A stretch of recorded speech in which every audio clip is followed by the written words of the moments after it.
Welcome, everybody. Can you hear me? Yes? Okay, great. My name's Christian, and I do public information and events here for the town of Duck. And tonight we have a really great speaker named Kevin Duffus, and I want to thank Jamie from Duck's Cottage for helping bring him here tonight, or all the way out from Asheville. And I also want to thank James Cofield. I don't know where he went. Oh, right there. With the Bias Speaker Series for sponsoring our event tonight and having a small reception in the back. There's a bit of wine and some charcuterie back there if you're interested before or after the talk. So I'd like to introduce Kevin Duffus. He's a noted North Carolina author, filmmaker, and research historian who has made numerous historical discoveries.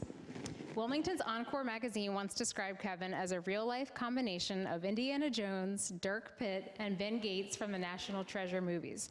Kevin says it would be more accurate for him to be compared to Forrest Gump. In 2002, he solved what was called the greatest mystery of American lighthouse history and found the nation's most historic lighthouse lens, the 6,000-pound 1853 Cape Hatteras Lighthouse Fresnel lens, missing since the Civil War.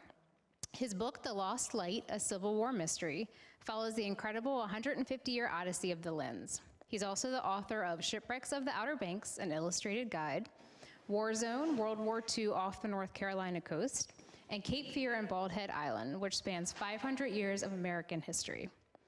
Last summer, Duffus published a commemorative book titled Into the Burning Sea, the 1918 Merlot Rescue, a true story of one of the U.S. Coast Guard's greatest rescues, and the topic of his talk tonight. In his first career in television, he produced programs and documentaries in England, East Africa, Central America, and the Philippines.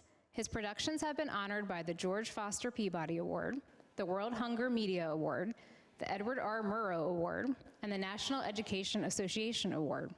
In 2014, the North Carolina Society of Historians named Kevin Duffus the NC Historian of the Year. So we're very, very honored to have him here tonight, and I'll let him take it away. Thank you, Christian. Thank you, everyone, and it's a thrill to be back in Duck. I've spoken in this facility one other time, and I travel the state and speak in a lot of different venues, and I have to say the town of Duck's facility here is the finest across the state. I mean, you should be very proud of what you have here, and I love coming to Duck, except it's about 20 degrees cooler here right now than it was in Manteo at noon today, so I don't know what's going on. So let's just get right into it. Of course, I'm here to talk about the newest book, Into the Burning Sea, but I want to first start by acknowledging and thanking the board of directors of the Chickamaucomico Historical Association. You're going to hear me plugging them numerous times because the life-saving station there is one of the greatest treasures of the Outer Banks, and it has eluded the grasp of both state and federal authorities, and they've probably had to give up large sums of money to be able to run their own operation, but they're probably better off for it. And but I encourage you when you're down in that part of the Outer Banks to drop in and visit them and patronize them as much as you can. I also, of course, want to thank the town of Duck, obviously, but also Jamie Hope Anderson for hosting me this weekend and making it possible for me to travel from one end of the state to the other to come speak with you. So Christian mentioned my book, The Lost Light, and we actually sold out of copies over in Manteo today. So if you do have an interest in that, she will have copies at Duck's Cottage probably within a couple of weeks, I think. So, but today I'm here to talk about Into the Burning Sea, and I want to begin with just a few words about the Outer Banks and the men who helped to establish the standards of lifesavers and first responders that even continue to this day. And I know many of you are familiar with this, so just bear with me, but some of you may be relatively new to the area. And I'm going to be talking about not the Outer Banks that you see and exist today, but what was called the Sandbanks many, many years ago, before it started being called the Outer Banks. And more specifically, especially Hatteras Island, south of Oregon Inlet, as it existed in the second decade of the 20th century. I want to sort of establish what it was like there just prior to this event that took place in the summer of 1918. 100 years ago, the Outer Banks, and especially Hatteras Island, was among the most remote and isolated places in America. The 7 villages of Hatteras Island were tenuously linked by an ever-shifting, often vanishing wagon road. It was really more a myriad of rutted tracks in the sand that wound through woods, across desert-like sand flats, in and around tidal pools and storm breaches. Automobiles on Hatteras Island, and even up here, were virtually non-existent. There were no bridges or ferries at this time before 1918. There were no telephones except for those between Coast Guard stations. News, information, and gossip was passed from door to door, at general stores or barber shops, or at church on Sunday. Indeed, it was an age when the only news that mattered, news that had a direct impact on the lives of the residents of each village, was what was happening in their own village. Just imagine today if we didn't have to hear the news beyond the town of Duck, and we didn't have to care what was going on beyond the town of Duck. Well, that was what it was like in the early 20th century. The Outer Banks has been marketed by tourism promoters as the land of beginnings for the early efforts of English adventurers to establish a colony in the New World. I think it's a reasonably good advertising slogan, but it is one that does not tell the complete story, because from 1557 onward, this was also a land of endings. I'm speaking of endings for the countless seafarers whose voyages, in some instances even their lives, ended on these seemingly benign sandy beaches. This is a tradition that has lasted for at least 462 years that we know of. That's because in 1584, Native Americans described to English Captain Arthur Barlow a ship that had wrecked and its crew rescued in the vicinity of Ocracoke Island. This could be considered the first documented instance of shipwrecked mariners being rescued by people on these beaches. Barlow, of course, passed that story of that shipwreck on in a letter that he sent to Walter Raleigh in 1584, but the shipwreck is believed to have occurred in 1557. Well, over the years, storms and increasing numbers of shipwrecks produced jobs in the lighthouse service, the life-saving service, and the salvage industry.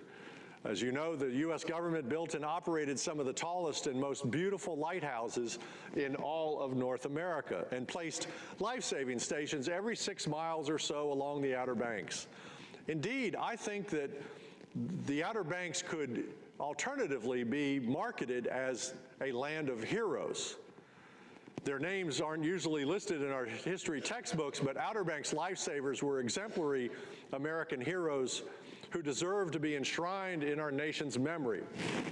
Names like Malachi Corbell, Benjamin Daly, Richard Etheridge, Patrick Etheridge, and Rasmus Midget were just a few of the many silver and gold medal winning heroes of the United States Life-Saving Service who patrolled hundreds of miles of these beaches on the North Carolina coast in those days gone by. Those intrepid lifesavers left the comfort and safety of their homes and life-saving stations during the most horrifying weather conditions to accomplish miraculous feats of courage, imperiling their own lives to save strangers in distress. Generally, these men were small in stature, but they had enormous hearts and nerves of steel. Hatteras Island lifesavers, and again, I keep referring to Hatteras, but it's all of the Outer Banks, Currituck as well. These lifesavers were fearless, unassuming, and willing at a moment's notice to launch their relatively small surf boats into sea conditions that would have stricken many professional mariners with trepidation and terror. And in our present media-hyped, famous for being famous world, it might surprise some people that these lifesavers of the Outer Banks of yesteryear did not perform their unselfish and death-defying feats of courage for media attention, or Facebook likes, or Twitter and Instagram followers.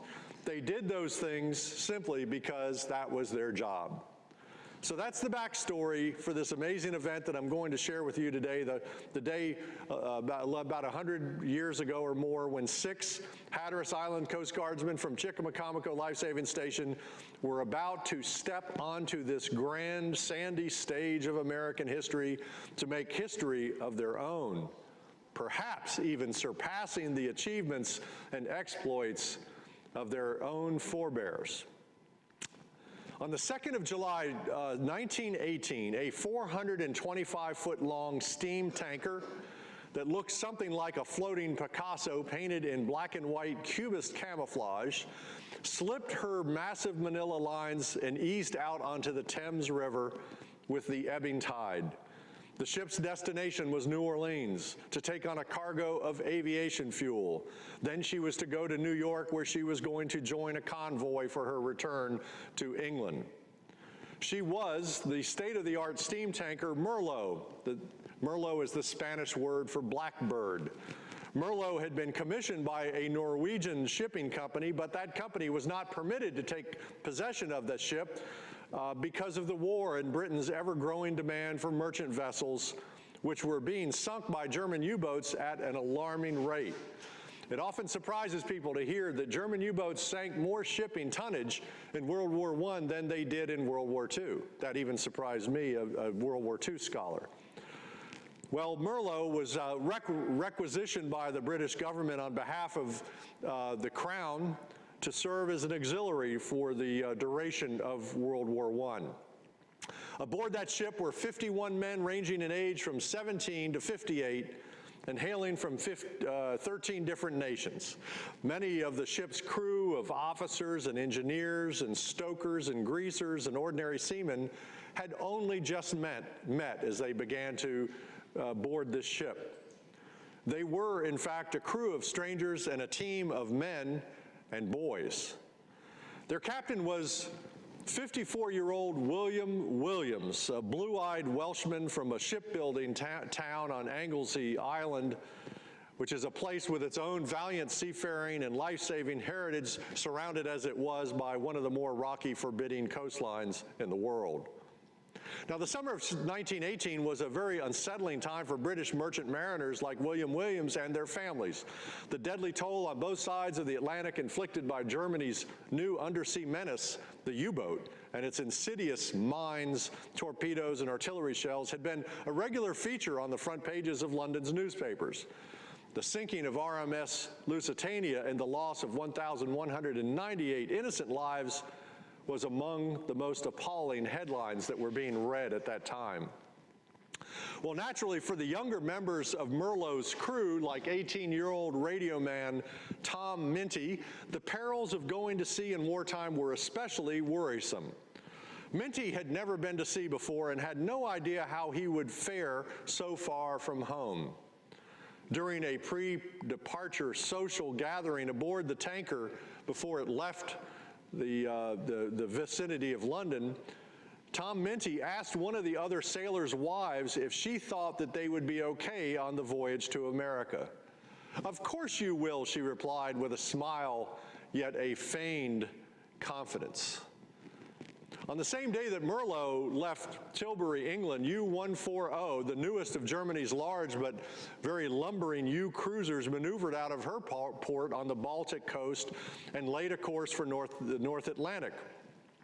Her commander's orders were to intercept and destroy merchant vessels in the busy shipping lanes off New York's Ambrose Channel and also in the vicinity of Nantucket Lightship. But the captain of U-140's ambitions would take his U-boat and the First World War much farther south, all the way here to the Outer Banks and the coast of North Carolina. Just 9 days later, after U-140 left, U-117, a 267-foot-long U-boat, and the fourth of 6 submarines assigned to what was described as the American propaganda offensive by Germany, departed her German port. Now, that U-boat's principal mission was to lay mines at the entrances to strategic harbors and heavily traveled passages off the U.S. and Canadian coast. But her captain was also said that when the opportunity presented itself, he was to sink Allied ships with his torpedoes, deck guns, or scuttling charges. The U-boat's captain was the dark-haired, 5'4" tall Captain Lieutenant Otto Droscher, one of the Imperial German Navy's most experienced U-boat captains. He was, in fact, the first German U-boat commander to circumnavigate the British Isles, which surprised and embarrassed the British Admiralty, which had underestimated the range and seakeeping ability of the Kaiser's experimental new weapon. Both of those U-boats that I've mentioned, U-117 and U-140, would inflict lasting impacts on the communities of North Carolina's Outer Banks. Now, upon its arrival in American waters off of Cape Cod, U-117 encountered 10 defenseless motor sailing fishing schooners of the American fishing fleet. And before that day was over, the U-boat plundered and sank 9 of those schooners, taking on board practically anything they found useful: food, tools, charts, navigational instruments, ropes and lines, clothes, shoes, and they even stole the boots off of the sailors of that fishing fleet. Snyder's Ketchup was among the more treasured of the submariners' acquisitions, and they noted that in their log. The Germans also gathered intelligence materials in the form of ship's papers, daily logbooks, sailing instructions, newspapers, and magazines. A small number of the fishermen who were invited inside the U-boat, which was described as being stifling hot, humid, and smelling of diesel fumes and other fetid, musty, rancid, unmentionable odors. The interior must have seemed like a claustrophobic H.G. Wells-inspired labyrinth of pipes, valves, dials, levers and gears and vents, and countless other confusing devices and machines. They looked like a crowd of pirates and were very yellow, one of the schooner crewmen mentioned. And sure enough, they were in fact pirates. That's how they were acting. But pirating and sinking helpless fishing boats was not going to win the war for Germany and her Kaiser. So U-117 turned south to fulfill her principal mission.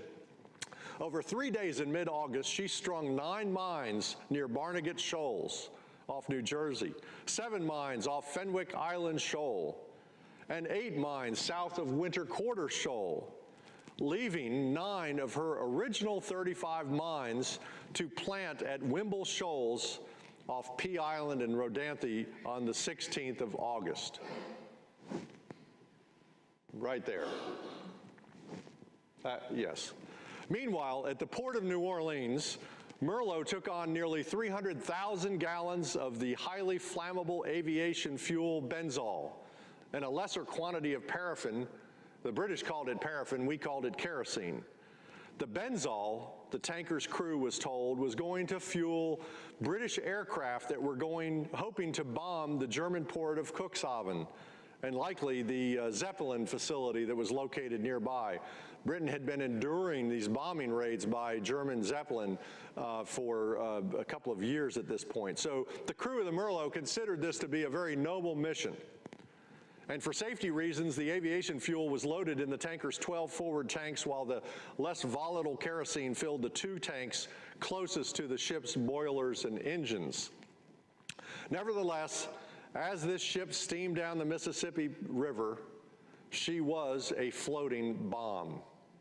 The fact was not lost on the crew of the tanker, who, before embarking from the Crescent City on the 9th of August, must have read with keen interest this Associated Press version of a Washington Post story about a 3-hour gun battle between a ship, the O.B. Jennings, and a German U-boat off the Outer Banks, just due east of Corolla, in fact. 2 days later, that same U-boat, which happened to be U-140 that I previously mentioned, sank the American steamer Merak and the Diamond Shoals lightship number 71 right off of Cape Hatteras. For the men of the Merlot, this news was no doubt disconcerting, since these were the very waters where their ship was headed. But it was also this rather portentous Associated Press story, published the very morning that Merlot shoved off from New Orleans, that must have been especially unsettling for Captain Williams. Quote, Navy Secretary Josephus Daniels said yesterday that other sinkings would probably follow. And indeed they did. 7 days later, Williams's Merlot was going to be among the next victims. Now at noon on Friday, August 16th, surfman number 8 of Chickamauga Coast Guard Station, 31-year-old Leroy Midget, climbed the 2 flights of very steep ladder steps that lead to the watchtower to relieve his distant cousin, the tall, gangly Clarence Midget, who had been on duty since 6 a.m. The next time you go back to Chickamauga after hearing this story, I encourage you, no matter how difficult it is, to climb up those steps and go in that watchtower so you can just see what it was like. And it's one of the amazing historic sites in our state in that you can go to these same rooms where all of this history took place. Well, Leroy Midget settled in for what he hoped would be an uneventful 6-hour stint in the Spartan room atop that 1911 station. Now, earlier that day, there had been a storm somewhere far off in the ocean, and Leroy Midget noticed that the cool northeasterly breeze was driving big rollers up onto the beach, crashing on the beach. I know you're familiar with those kind of days. But other than that, the visibility was described as being fair. Well, Leroy Midget nervously paced back and forth in that small watch room, alternating between the windows, facing seaward as he scanned the horizon through his binoculars. It must have been rather hard for him to imagine that there were German U-boats out there in the ocean, somewhere lurking beneath the waves, just waiting to sink merchant ships and kill innocent sailors. Remember, it had just been the previous week that the Diamond Shoals lightship was sunk. Midget might have thought there might be one of those U-boats out there right now as he swept the horizon back and forth with his pale blue eyes. By mid-afternoon, traffic began to increase. Earlier in the morning, there were not many ships out there, but suddenly he saw ships zigzagging back and forth, making their way north and south. And at around 3 in the afternoon, in the direction of Diamond Shoals, Leroy Midget saw the unmistakable white cloud of a bow wave of a vessel rising up from below the horizon. That would be the first thing they would see, is this white froth being pushed up.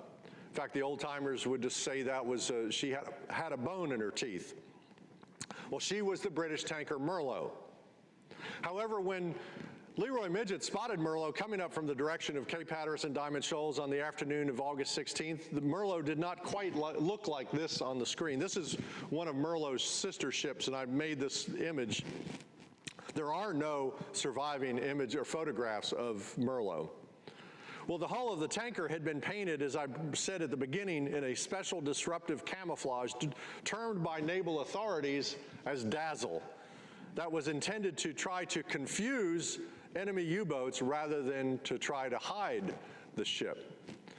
The concept was that a vivid combination of geometric shapes and colors on the hull of a ship would temporarily disorient an enemy observer in estimating the ship's size, speed, and even the direction in which it was heading, thus throwing off the torpedo's targeting data.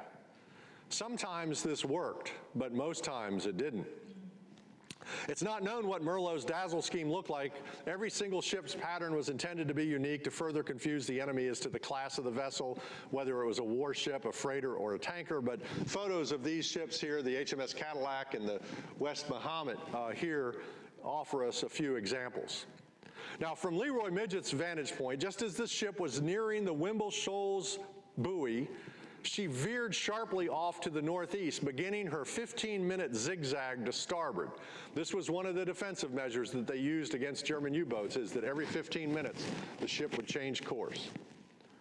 What Midget saw next must have seemed surreal to him, because without a sound, a great mass of water shot up in the air, which then rained down upon the aft portion of the steamer. Then a large cloud of white smoke billowed up above the ship's stern. Seconds ticked away, and still there was no sound. It must have seemed at first rather peculiar to Midget. He might have thought that the ship's boiler just blew up. It took 24 seconds for the sound to finally reach the beach, a window-rattling, gut-wrenching roar. Flames burst into the sky, followed by another ominous rumble. I'll be darned, Midget thought to himself. That tanker was just torpedoed. He sounded the alarm. 2 floors below, station keeper and chief bosun mate John Allen Midget was fully prepared for that moment. He had rehearsed over and over in his mind how he would respond in the event of a torpedo attack. He too had heard the earth-shaking rumble of the two explosions. He already knew in his mind what happened. He guessed that the vessel that exploded must have been a tanker. Lives were in peril. He knew that. Not a second was to be wasted. Now, unlike the old days when life-saving service would respond to a foundering sailing ship that would take hours and hours to sink, a tanker on fire offshore called for the absolute quickest response possible. No amount of practice, however, could have prepared the Chickamauga Coast Guardsmen for what they would encounter after launching their stalwart motor surfboat through the menacing wall of surging seas and breaking waves, represented here in this evocative painting by artist Austin Dwyer. The Chickamauga lifesavers from the beach could see the flames spreading over a large area and the towering columns of black smoke rising high into the air. They could hear one loud explosion after another over the noise of the crashing waves that they were trying to penetrate. Now it was getting to be late afternoon. This was now about 5:30 in the afternoon. Some of these men, John Allen Midget chose 5 men to accompany him in this surfboat. They might have been wondering as they were preparing the lifeboat to go to sea, will we be out there after dark? It was a long way out there. Will we ever come back? One Hatteras life-saving crew went out after dark on a rescue back in the 1800s, and they were never seen again. In fact, surfboat rescues in the ocean, and especially after dark, were notorious as the most dangerous of any method of rescue performed by the Coast Guard or their predecessors, the Life-Saving Service. But performing a surfboat rescue upon an undulating sea of fire amidst swirling clouds of toxic smoke and explosions producing a hailstorm of deadly debris raining down upon them was beyond anyone's experience, training, or imagination. In fact, I chuckle when I see these photographs that were posed for a photographer on a nice day when the pleasant weather was conducive for taking such photographs. These photographs utterly fail to convey the lifesavers' formidable and intimidating task. Facing an angry maelstrom of surf through which they had to reluctantly launch their stalwart little crafts, Coast Guard surfmen had no choice whether or not to attempt a rescue. No choice. That's because according to their official regulations, and I'll read them, quote, "The statement of the keeper that he did not try to use the boat because the sea or surf was too heavy will not be accepted unless attempts to launch the boat were actually made and failed." Now, timing that 1,500-pound self-bailing surfboat's departure required every bit of the captain's and surfman's skill and experience. The boat was slid off of its carriage and coaxed into the shallow water as the waves knocked those men sideways, forcefully undermining their footing in the swirling sand. Have you ever stood just inside the surf zone and felt that sand go out from underneath your feet? Holding the boat steady and pointed into the oncoming waves as the men leapt aboard was like trying to control a spirited racehorse in its starting gate. Other village men, of course, had come down to the beach to help the Coast Guardsmen, and at the right instant, Captain John Allen Midget, they called him Captain Johnny, shouted for his oarsmen to jump aboard the boat and start rowing for all they were worth, and then he jumped in over the stern and grabbed hold of the tiller. The oarsmen pulled as hard as they could, their shoulders and backs straining and their feet braced hard against the footplates of the boat's floor. In fact, it's this very boat on the screen, and it's another one of the reasons why I love Chickamauga, because the boat I'm talking about, you can go stand next to her and put your hand on her. You can even reach up and put your hand on the tiller that John Allen Midget held.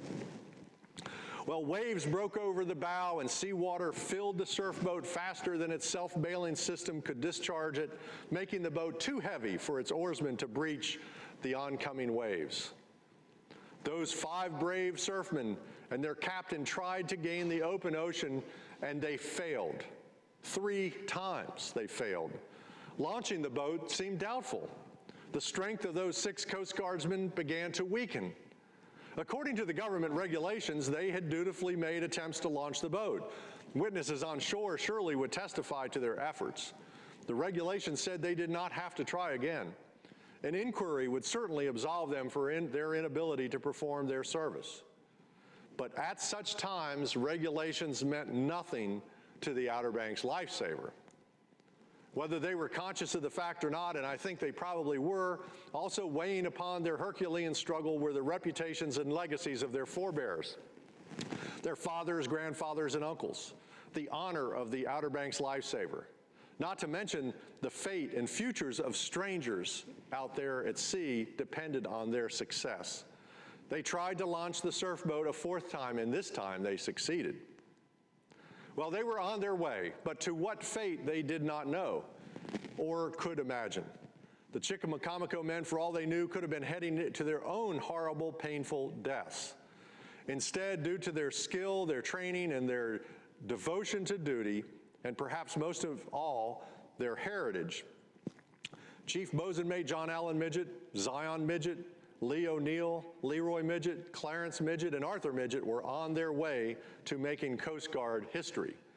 They bravely and unselfishly were able to save 42 of the 51 men aboard the Merlot, many of whom would have surely perished had not the mighty midgets of Chickamauga had not rescued them. Now, because of the sake of time, of course, I have to skip over a little bit of this, and I may come back to it, but they had to maneuver that surf boat into a wall of fire. And when they came out with these men. It's an amazing story. Now, this Merlot rescue story, even if you might not have heard about it, has been told many, many times in news reports and articles and books over the past 100 years, beginning the very day after the event. The very day after the Merlot disaster, readers of the Boston Globe on Sunday, August 18th might have overlooked this one-column-inch Associated Press story with an August 17th dateline, which was buried on page 9 beneath a half-a-page ad for linens, shoes, and corsets. You would have thought that this would have been front-page news.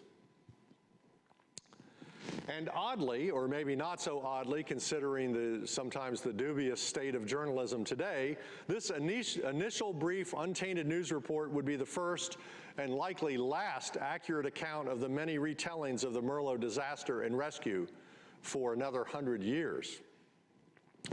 Here's the headline: Merlot torpedoed 9 of crew drowned, followed by this statement: it was said that the torpedo struck the vessel amidships, and that soon after the cargo of gasoline exploded, setting fires to the ship and compelling the men to jump over for their lives. Now, but below that little clipping is a bulletin out of Washington, which was also published on the same day, that actually curiously contradicted the report above, and also Captain Williams's testimony as to what caused Merlot's sinking. Quote, according to the Navy's information, no submarine was sighted. Naval officers believe she may have struck a mine laid by a submarine which had been operating in the vicinity the previous week.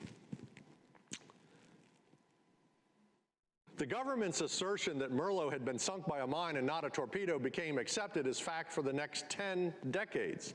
Even to this day, trusted published sources in print and online, which are relied upon daily by the news media, school teachers, and their students, persist in parroting the official report that Merlot had struck a mine and was not sunk by a torpedo. This is simply not true, and it's fairly easy to disprove, but it was one of the hardest parts for me to write this book because I had to explain why. Why did the government say it was sunk by a mine and not a torpedo? Well, at first it wasn't easy for the Navy to try to gain control of their own propaganda. In fact, the government's own weekly official U.S. bulletin published on the 5th of September that year that quoted station keeper John Allen Midget clearly stated that Merlot had been torpedoed, as you can see here on the screen. Also, the U.S. Coast Guard's official annual report for 1918 also attested that the tanker had been torpedoed. But then 2 years later, the Navy Department succeeded in steering the historical narrative in the direction of a German mine. Within their official post-war report, the Navy said that despite the fact that Merlot's captain, William Williams, claimed he was there, he claimed the ship had been torpedoed, The Navy said because no submarine had been seen, his tanker must have been sunk by a mine. Now, when I read that, it makes me laugh because surely they knew that German submarines could go underwater, right? Well, in 1929, another decade passes. This book, titled When U-Boats Came to America, the author also continued to say that the ship was torpedoed. And then again, in 1940, the author of this book did the very same. By the way, this book had the very prophetic last chapter titled, It Can Happen Again. And it sure did. Well, it can only be imagined how angry and humiliated this must have made the Merlot's captain reading these stories that he was wrong, that he wasn't torpedoed. And since we're following the tendrils of this pernicious historical kudzu, it was this book here in 1940 that influenced our great Outer Banks historian David Stick, my mentor, my very good friend of mine. But in David Stick's Graveyard of the Atlantic, he also repeated that Merlot had been sunk by a mine, which influenced the Encyclopedia of North Carolina, which even today continues to be the source of information for NCpedia, which is the online source that school kids use. So all reports that school kids are asked to write about this story all say that Merlot was sunk by a mine. So how do we prove the Navy wrong and Captain Williams right? Well, the fact is the evidence has been around since 1920. In fact, it's been in the possession of the Navy from the beginning.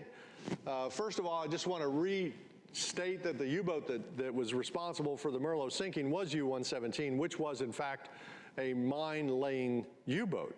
And as I said, U-117 went to Wimble Shoals to lay its last 9 mines. And as Captain Droscher's men in the aft torpedo room of that U-boat were launching their remaining 9 mines, he was in the control room looking through the periscope, and a little before 4:30 p.m., as he was about 1.5 miles east of the Wimble Shoals buoy, he spotted a tanker zigzagging coming up from the south. And in a very unlucky turn of fate, Merlot crossed directly in front of U-117. Well, the captain of the U-boat temporarily suspended his mine-laying operations and ordered a torpedo launched from the bow tube number 1 at a depth of about 10 feet. It crossed a distance that the U-boat was 400 meters from the Merlot, and the torpedo found its target in about 35 seconds, striking the ship just forward of her engine room. German U-boat captains were trained to aim for the smokestack, because that's where the engine was. Well, as I previously mentioned, the evidence that Merlot was unlikely to have been sunk by a mine had been in the Navy's possession all along. In fact, in a pocket at the back of their own official report that I was able to use for my research, I found 2 maps, 2 folded maps, including this one titled Summary of Enemy Mining Activities on the Atlantic Coast, and it featured a list of the number of mines at each of these locations that the Germans provided us after the war. And according to the information provided by the German government, 9 mines had been planted by a U-boat at Wimble Shoals. There, you can see right there, location G, 9 mines. And below that box was the Navy's accounting of German mines located off the East Coast that were either swept up by minesweepers and destroyed or resulted in damage to some of our ships. In this list here, you can see I accounted for all 9 mines left by U-117. But the Navy decided to add a 10th mine to the U-boat, contrary to what the Germans said. And the reason why they did that is that they had to stick to their narrative. I guess you could call this in 1918 fake news. So you might wonder, why would the Navy insist that Merlot was sunk by a mine and not a torpedo, and why should we even care? And sometimes I hear this from people that, why do we care? This is just history. Well, we can learn a lot about this, and one thing, I've analyzed this for a great deal of time, and I came to the conclusion that the U.S. government thought that it was much better for the American public to think Merlot was sunk by a mine because we had sent all of our destroyers, all of our Navy destroyers had been sent to England. And we had no defenses back here on this side of the Atlantic. And we had no way to hunt down or fight German U-boats with what we had, with the vessels that we had left. So it was necessary, there's one of that's the minesweeper that swept up all of the U-117 mines at Wimble Shoals. So It was really a propaganda effort on the part of the U.S. Navy. I perhaps don't blame the commanders at the time.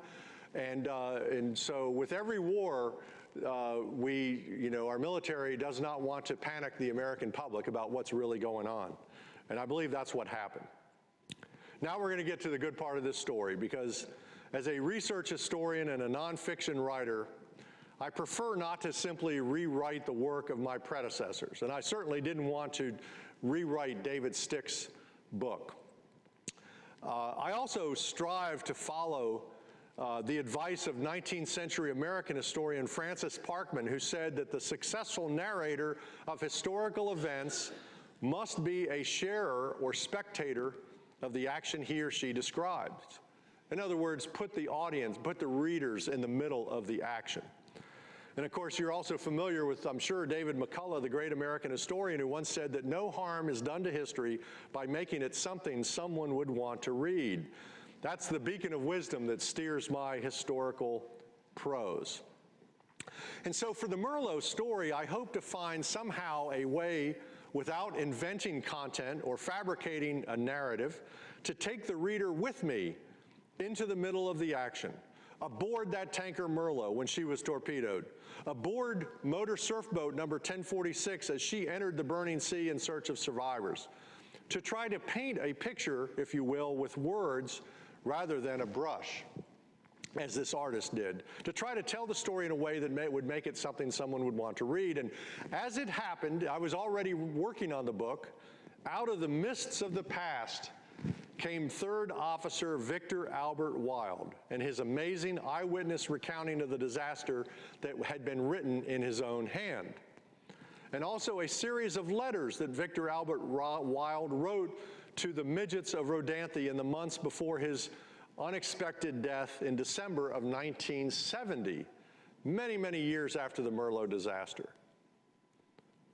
Mr. Wilde's personal papers and his memories they preserved apparently had been slumbering undiscovered for nearly 50 years in a file drawer at the Park Service's Roanoke Island headquarters, waiting for someone to find it and share that information with the world. Victor Wilde's testimony resurfaced for me at a very propitious time because it was only months before the Merlot centennial. And so you and I are the beneficiaries of this discovery. There are no other known attributable firsthand accounts of the disaster, and frankly, I don't care if there are, because what Victor Wilde wrote is all we need to know what happened. What he wrote is the thread that binds together the different elements of this historical event: the incomparable lifesavers of Hatteras Island, the crew aboard the ship that was a floating bomb, and the German U-boat that precipitated arguably the greatest Coast Guard rescue in U.S. history. We've always heard this story from the lifesavers' perspective, but now we're going to hear it from Victor Albert Wilde's perspective. He wrote, "We were making for Wimble Shoals buoy off Cape Hatteras and following the Gulf Stream."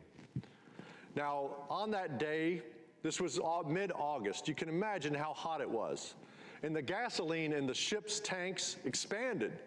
And periodically, the valve caps to the tanks had to be opened by the Merlot's crew to release the fuel's vapors to relieve pressure in those tanks.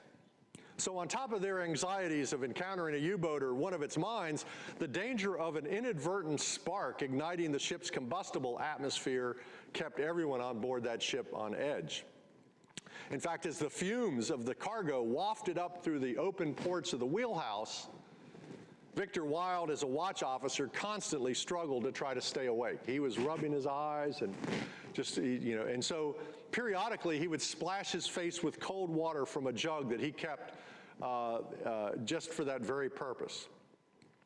At 1 o'clock on that fateful day, the 16th of August, Wilde relinquished the wheelhouse to Second Officer Jim Burns, and Wilde retired to a wooden bench in his cabin.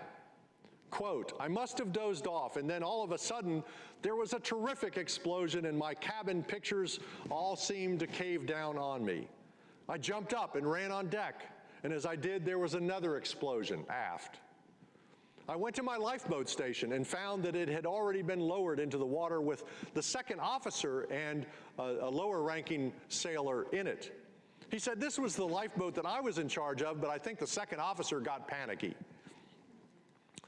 So Wild went back into the wheelhouse, and there he found Captain Williams, who had just arrived on the scene and had been trying to assess the damage to his ship, while at the same time he was trying to struggle and steer the ship toward the beach, which is about 4.5 miles away to the west. But with her engine now destroyed, Merlo was significantly losing headway. One of the historical accounts I read said the ship started going in circles around the Wimble Shoals buoy. It's not possible. The ship that just died in the water. Well, Captain Williams shouted above the roar of the flames to Victor Wild, his third officer, that the starboard lifeboat with 19 men had also been launched. That meant that somewhere on the ship, and most likely in the stern, 17 men were still aboard. They probably consisted mostly of the engineers and the stokers and the gunners that had all been gathered at the stern. There was only one more lifeboat remaining, the captain's gig, they called it, the number 3 boat. Yet it was more than a half a football field away from the bridge, still hanging from its davits behind the aft deck house, kind of like this picture here. 150 feet away, over the top of a ticking time bomb, and they had to get to that lifeboat.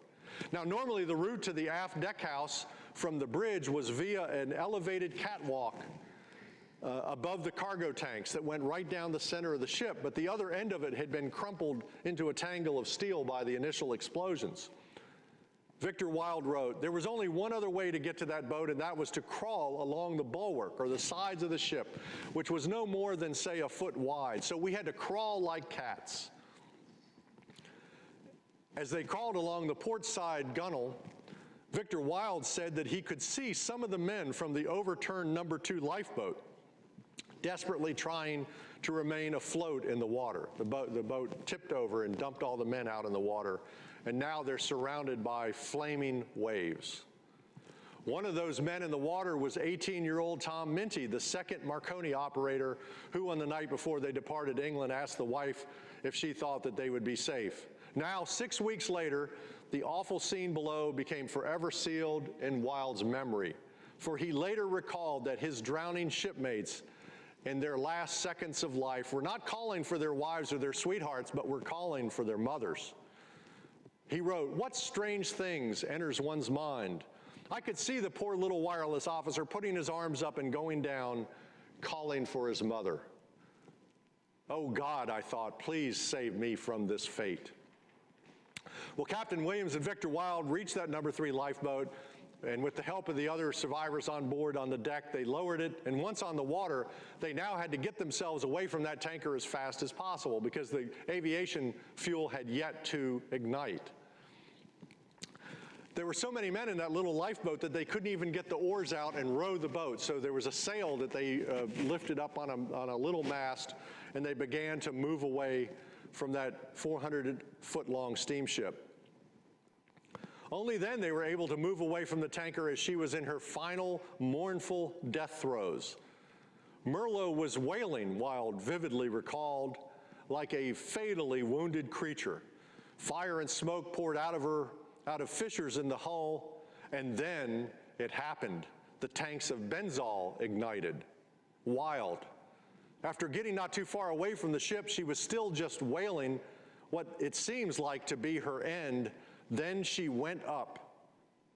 Oh, what a sight. And then the fire on the water started. The funnel of the ship, the smokestack, went sky high, and the sea became one mass of flames, so we had to row as hard as we could because the flames were beginning to catch up with us. They began to strip off their clothing. I could feel the heat of the fire, and some of us in the small boat began to take off their life jackets, and we were about to jump overboard, rather drowned than be burnt alive. Well, it was not long after that that John Allen Midget and his Coast Guard surfmen from Chickamaucomico Station arrived on the scene as depicted in this painting. And again, unfortunately, the constraints of time will not allow me to share with you the entire story, and it's also my shameless attempt to get you to buy a copy of the book. And I do encourage you to read it or buy it and share it with someone who should read it. But in closing, I have a few things to add from the last chapter of the book. Victor Albert Wild could never forget what he experienced at Wimble Shoals off Rodanthe in 1918. Obviously, he was rescued. He survived. But the visions of his drowning shipmates, the seemingly inescapable fires, the heroic efforts of the dauntless men of Chickamauga Life Saving Station in their little motor surf boat, and the pretty young daughter of Captain John Allen Midget, Bethany, who loaned Victor Wilde her bedroom the night of the rescue, all of these memories filled his mind and reoccurred in his dreams for the rest of his life. Victor Wilde's wife, Annie, was 6 months pregnant when he left Tilbury, England, aboard Merlo in July of 1918. When news of the tanker's destruction by a German U-boat reached England, Annie was mistakenly informed that her husband had been killed, along with Captain Williams. So you can imagine what a surprise and relief it must have been when Merlo's third mate returned home safe and sound. In fact, just a month later, on the 10th of October, their daughter was born. They named her Joan Merlo Wilde. Now, in 1970, nearing his 76th birthday, Victor Wilde was curious if any of those valiant lifesavers from Rodanthe were still alive. His daughter Merlo encouraged him to try to find out. But without the names and addresses of those men, Wilde sat down and wrote a letter addressing it simply to Midgets, Rodanthe, North Carolina, and he put it in the mail.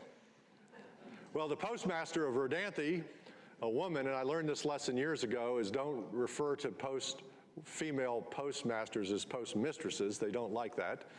But she received the letter, and she knew exactly who to give it to, Bethany Midget Gray, Captain John Allen Midget's pretty young daughter, who had loaned Wilde her bedroom the night of the disaster. And over the next few months, Wilde and Bethany Gray began to correspond. And in the end of my book, I wrote that when you actually read Wilde's letters to Bethany Gray, the lessons of history and the true essence of those lifesavers' legacy becomes evident. They were given medals and silver cups, and in fact, a state-of-the-art Coast Guard cutter will be commissioned this year, named the National Security Cutter Midget. And also that life-saving station. These are not, in fact, they are all wonderful things, but they are not the essence of the lifesavers' legacy. That is found in the flesh and blood and lives of families who would not have lived had it not been for that unselfish act of courage by John Allen Midget and his crew of mighty midgets of Chickamauga over 100 years ago. In Wilde's words to Bethany, "You must realize that had it not been for your father, that I would not have been alive today." This is what he wrote to Bethany just a few months before he died in December of 1970. "I can see now lying in the bed facing the sea in front of your house with the water still on fire." In fact, he thought that some of his crew members might still be out there hoping to be rescued. He wrote, "Will you convey to your family and your brothers my regards and tell them, had it not been for a brave man," meaning her father, "saving us off that oil tanker Merlo, I would not have had the lovely family that I have." And that, ladies and gentlemen, lest we ever forget, is the legacy of the Outer Banks lifesaver, just as it continues today for all of us and for our first responders, our firefighters, our swift water rescuers, our law enforcement officers, and members of our armed forces who all keep us safe and sound and are there when we need them. If the next time you see one of our law enforcement officers or EMTs or firefighters, please tell them thank you. And thank you.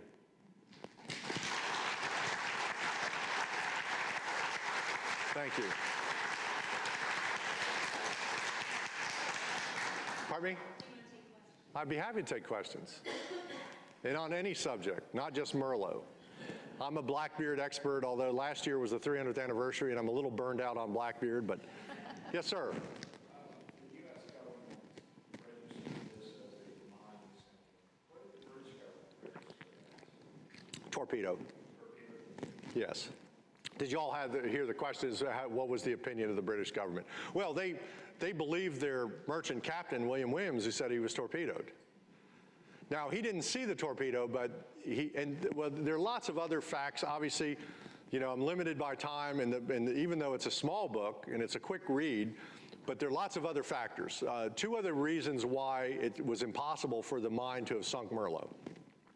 One is that ship was rigged with what were called paravanes.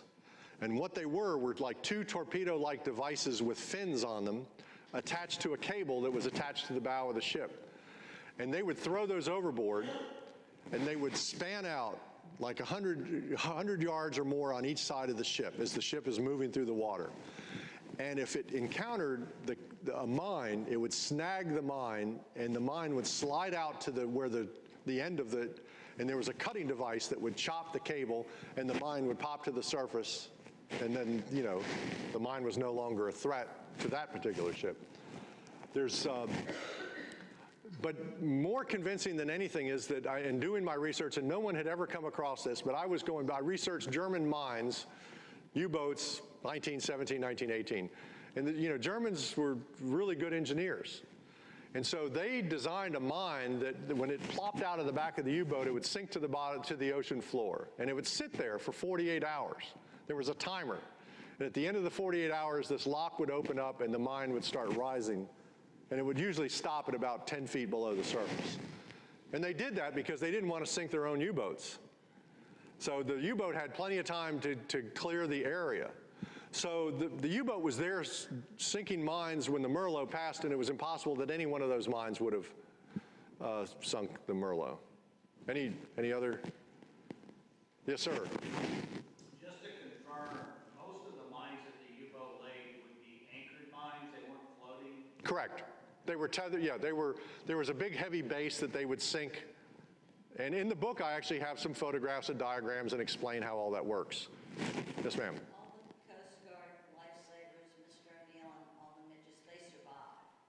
Yes. If I give too much away from the book, you're not going to want to read it. But again, maybe you'll pass it on to a young person. Young people need to know this history. But John and Allen Midget lived for a number of years. I think it was 1937. He retired from the Coast Guard, and it was right before Christmas. And he got in his car, and of course there was still no paved road. You can imagine how hard it was to travel back then. He drove to Norfolk to go Christmas shopping for his grandchildren. And on the way back into Currituck County, he went around a curve and a truck swerved and they had a head-on collision and it killed John Allen Midget. Very tragic story.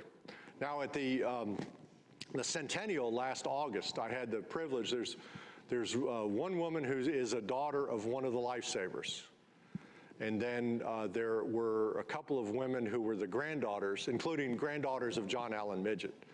So I got to meet them. I actually got to visit with one of the granddaughters, who's now in her 80s. And I sat in the house, where they lived, John Allen Midget lived, and it's very chilling to be, that's one of the great things about that place is that real history took place there. Yes, ma'am.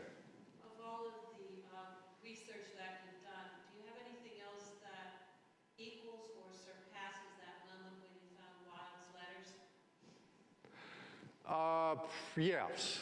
I mean, and I don't know how much you want to hear, but you heard I discovered the lens of the Cape Hatteras Lighthouse. I was at the National Archives in Washington and ran out at 9 o'clock at night and wanted to go hug the first person I found, which I don't recommend on Pennsylvania Avenue, but I found that. I found a Confederate gunboat when I was 17. In my new book on Cape Fear, I discovered, the great thing about the lens from the Cape Hatteras Lighthouse, and how many of you have been to the graveyard of the Atlantic Museum? Any? So when you walk in, you see that lens standing there? That's the lens I found. But what you don't know, and unfortunately they don't really share this with their visitors, in 1853, that lens was on display in New York City at the Crystal Palace, which was the first World's Fair in America.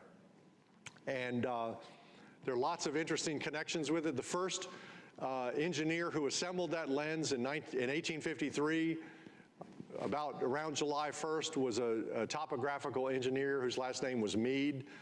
10 years to the very day, that same Meade was on horseback at Gettysburg, General George Meade, leading the Union victory at Gettysburg. And that's the first man who touched that lens that's down at Hatteras when it came out of the box. But I've been very blessed. I don't know why it happens to me. I've had the skeleton of one of Blackbeard's crew members in my car with me. And that's a whole nother story. Maybe I can come back to Duck and share that story. Nothing gave me bigger goosebumps than reading Victor Wilde's story and then realizing, a lot of historians will simply get something like that and they'll go, oh, this is interesting, and they'll type it up or whatever, but they don't really take the time to sit and think, what does this really mean? And somewhere out there, by the way, Victor Wilde's daughter Merlot had a daughter and she named her Merlot, but we've lost track of the family. I've spent a lot of time trying to trace that family down in England, and we've been unsuccessful. But somewhere out there, there's a woman named Merlot. She may or may not know why she's named Merlot. I've got a feeling she does, though. But yes, it's now one of my favorite stories. Oh, and in my World War II book, it begins with a woman on a ship off of Cape Hatteras who was 8.5 months pregnant. And the ship was torpedoed on Palm Sunday, and she got into a lifeboat with 20 strangers. And at 10 o'clock at night, 40 miles from Cape Hatteras in 20-foot seas, she went into labor and delivered a baby boy. And I spent a lot of time, and they were eventually rescued. And I tracked down that baby boy and met him and interviewed him. Now, he doesn't remember being born in a lifeboat, but he obviously was very proud of his mother for what she endured, and she told the story many, many times. But there are moments like that that I've been so blessed to come across these stories and then be able to share them with people like you.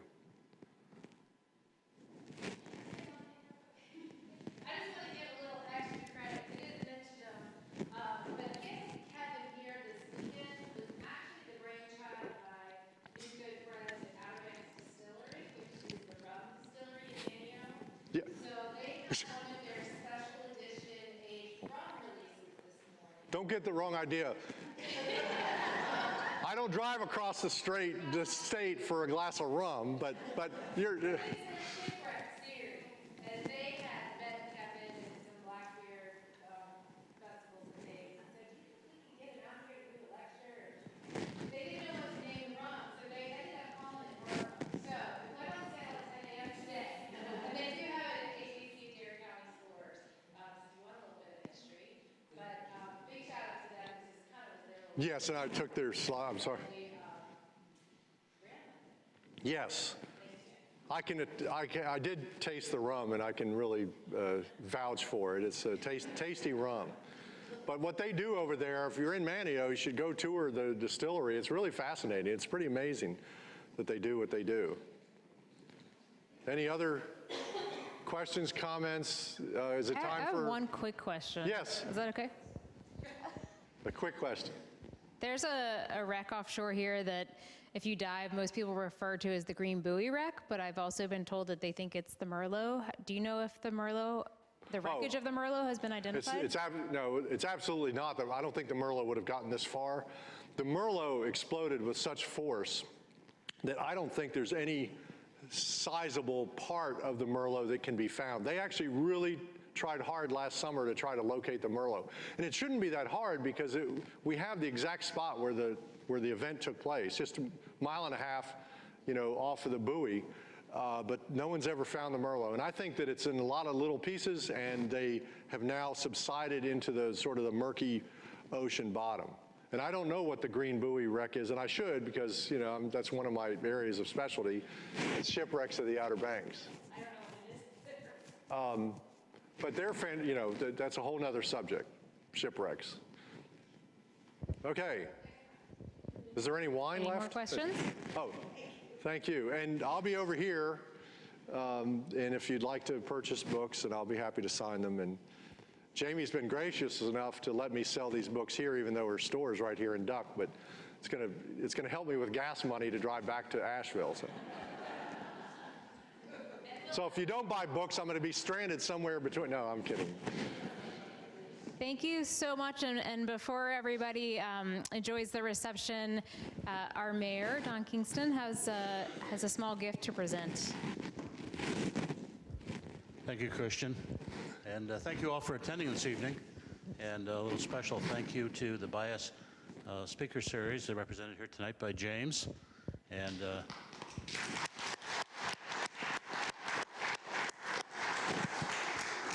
And Duck's Cottage and Downtown Books, which represented by Jamie. Jamie, it's good to see you. And all this is in collaboration with the town of Duck, and a thank you to Christian and Betsy for all the work you do in presenting these series. And at this time, I have a little gift of appreciation for What? you. I thought I was Kevin. done. No, not.